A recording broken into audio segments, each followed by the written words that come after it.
Halo semuanya, ya kembali lagi bersama saya Andro di video insight yang ketiga. Nah, di video insight yang ketiga ini saya akan membahas tentang eh, refleksi gitu kan, refleksi pemahaman saya terhadap kegiatan menyusun pertanyaan hingga interview bersama guru BK. Jadi, buat teman-teman yang nggak tahu, selama 2 minggu ini saya sempat melakukan interview bersama kelompok dengan guru BK yang ada di SMP Strada Kampung Sawah.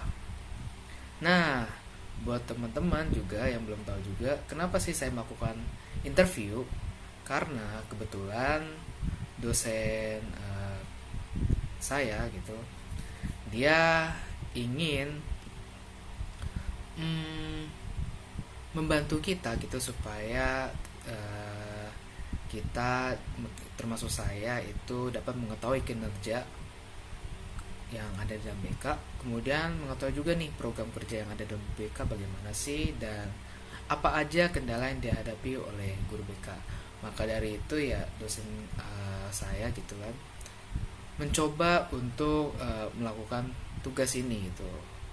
Nah, dari tugas ini saya katakan ya cukup menarik ya karena di dalam prosesnya saya juga banyak belajar kayak bagaimana menyusun pertanyaan yang terstruktur dengan baik, kemudian bagaimana penggunaan kata juga diperlihat atau harus diperhatikan di dalam wawancara. Kemudian juga di sini saya mendapatkan banyak inti yang penting di dalam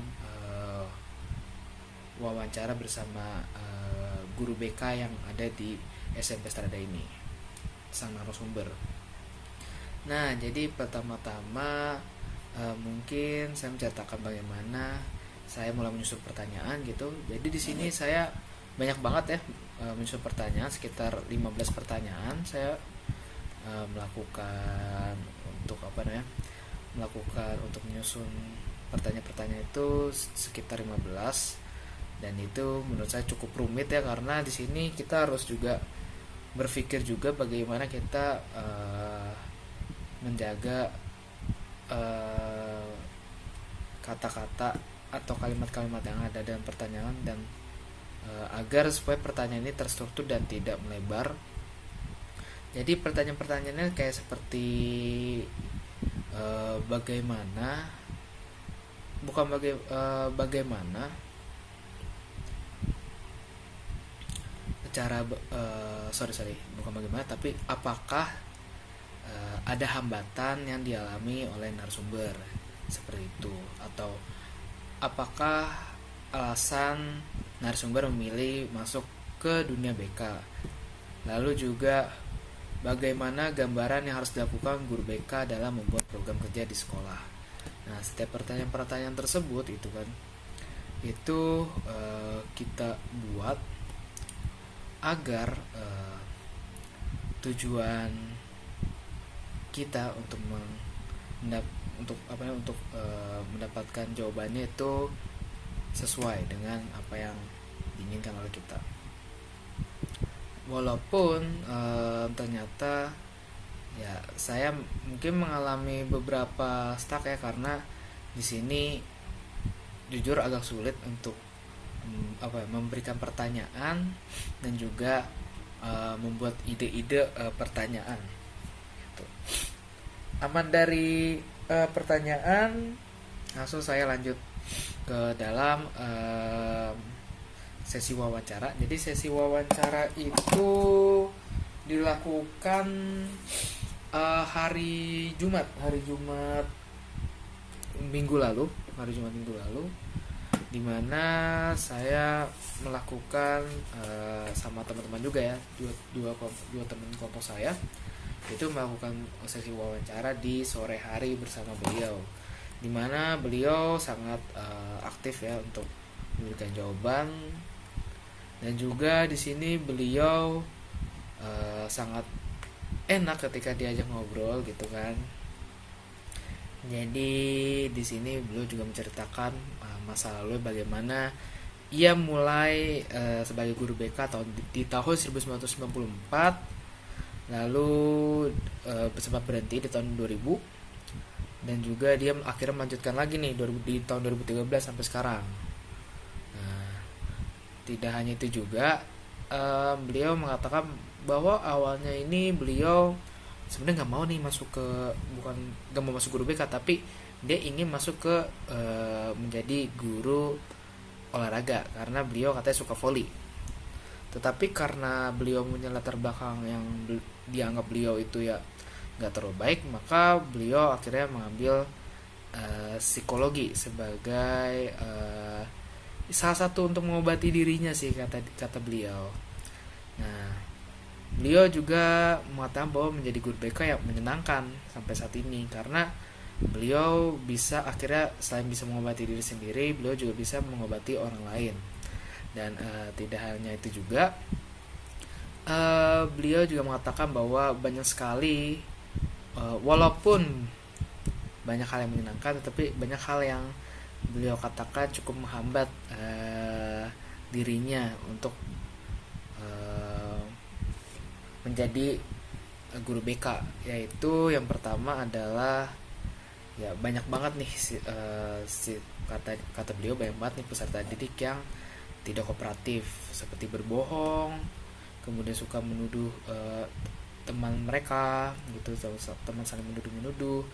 Itu beliau katakan pengalaman tersebut adalah pengalaman yang sering beliau hadapi, dan kata beliau sih itu cukup sulit ya untuk diatasin ya, karena di sini beliau benar-benar harus diuji nih kapabilitasnya sebagai guru BK gitu. Lalu beliau juga mengatakan bahwa yang saat ini menjadi tantangan terberatnya bukan peserta didik yang berbohong, tetapi adalah gadget. Karena kata beliau dengan adanya gadget gitu, adanya penggunaan gadget yang tidak yang sembarang, banyak banget katanya peserta didik dia gitu ya mengalami banyaknya kecanduan seperti menonton video pornografi, kemudian bermain game dan sebagainya. Lalu beliau juga mengatakan bahwa seharusnya ya fasilitas di sekolah, fasilitas BK di sekolah tuh harusnya lebih mumpuni harusnya ya, tapi jujur di situ kata beliau ya agak kurang. Dan juga beliau juga mengatakan bahwa program BK yang di sana dan yang ia jalankan masih menggunakan program BK yang model lama, karena sekarang ini beliau menganggap lebih dibebaskan membuat program BK. Kata beliau guru BK itu bisa lebih luasa untuk membuat program BK. Yang penting kata beliau sih program BK tersebut dapat berjalan dengan baik. Lalu juga beliau mengatakan bahwa terdapat perbedaan antara konseling kelompok dari Padang itu dan juga konseling kelompok dari Malang. Nah, kalau dari konseling kelompok dari Padang itu kata beliau sih itu menggabungkan semua peserta didik atau semua klien itu jadi satu. Jadi di dalam satu konseling kelompok itu banyak, setiap orang tuh bisa datang gitu, walaupun misalnya permasalahannya berbeda. Itu konseling kelompok yang ada di Padang. Habis itu dari konseling kelompok Malang, beliau juga memberikan mungkin pengetahuan kepada kita juga bahwa konseling kelompok ini dilakukan yang disesuaikan dengan kasus yang sama. Misalnya kayak contoh broken home ya, jadi anak broken home itu gabung gitu menjadi satu kelompok di dalam konseling kelompok. Lalu saat ini beliau juga mengatakan saat ini kendalanya juga tidak ada program BK berjalan semua. Tapi beliau juga menekankan juga di sini, walaupun ada beberapa yang tidak tercapai, ya hal itu ya wajar, karena pada dasarnya kan kita nggak mungkin 100% ya, kita nggak mungkin 100% bakal berhasil. Tetapi beliau mengatakan bahwa ya yang penting hal tersebut kalau dikatakan ya, kalau kita yakin bisa menyelesaikannya, ya kenapa tidak gitu. Lalu beliau juga mengatakan layanan apa aja sih yang diberikan oleh beliau. Beliau mengatakan bahwa layanan yang telah digunakan saat ini udah ada 4, yaitu layanan karir, kemudian layanan pribadi, layanan sosial, dan layanan pendidikan. Nah, dan juga ada pertanyaan terakhir nih. Di sini beliau juga mengatakan bahwa seorang guru BK itu ya harus S1, terutama yang guru bimbingan konseling, karena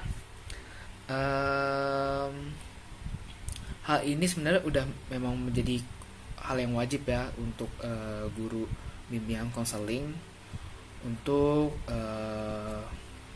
calon guru bimbingan konseling untuk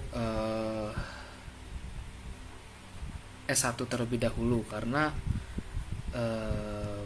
di dalam guru BK kan, di dalam BK itu sendiri kan ada kode etiknya. Jadi di situ guru BK memang harus memahami hal tersebut terlebih dahulu. Jadi kesimpulan yang diberikan adalah bahwa sebenarnya guru BK sangat penting dan menjadi peran yang utama dalam menangani permasalahan yang terjadi pada siswa, khususnya dalam pendidikan di sekolah, karena setiap siswa memiliki latar belakang dan karakteristik yang masing-masing. Maka permasalahan yang dihadapi setiap siswa tentunya berbeda-beda, sehingga ya guru BK gitu seperti kita harus dengan sabar dan tidak boleh menghakimi siswa. Justru pada kondisi saat ini ya guru BK harus dapat memberikan ya arahan. Tidak hanya arahan juga, tetapi guru BK juga harus memberikan bimbingan yang layak agar siswa dapat berkembang dan bertumbuh dengan jauh lebih baik dan menjadi pribadi yang lebih mandiri.